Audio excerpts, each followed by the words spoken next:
L'olivier, ce symbole de la résistance palestinienne, est aujourd'hui attaqué par l'entité sioniste dans son projet d'épuration ethnique, mais aussi économique de tout ce qui est palestinien. Depuis le début de l'agression sioniste contre Gaza, les agriculteurs n'ont plus accès à leurs terres. En pleine période de récolte et en toute impunité, l'entité sioniste se fait une joie de les en priver au moment où Gaza, et en plein génocide, subit les affres de la crise humanitaire. Le problème auquel nous sommes confrontés est que parfois les forces israéliennes viennent expulser les agriculteurs de leurs terres. Elles passent d'ici avec des véhicules militaires. Et si elles voient des gens dans les terres, elles les expulsent. Si elles se trouvent à 20 mètres de là, ils les expulsent et ne leur permettent pas de récolter.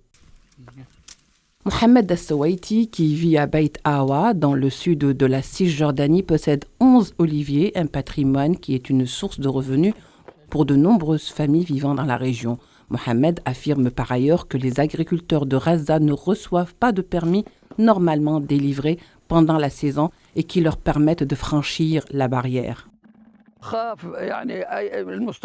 J'ai peur que les colons brûlent les arbres. Ils ont brûlé des arbres dans de nombreuses régions et ces arbres coûtent cher. L'agriculture représenterait 8,5% de l'économie de Gaza, mais c'est l'un des piliers de la sécurité alimentaire dans un territoire confronté au pire blocus que l'humanité ait jamais connu.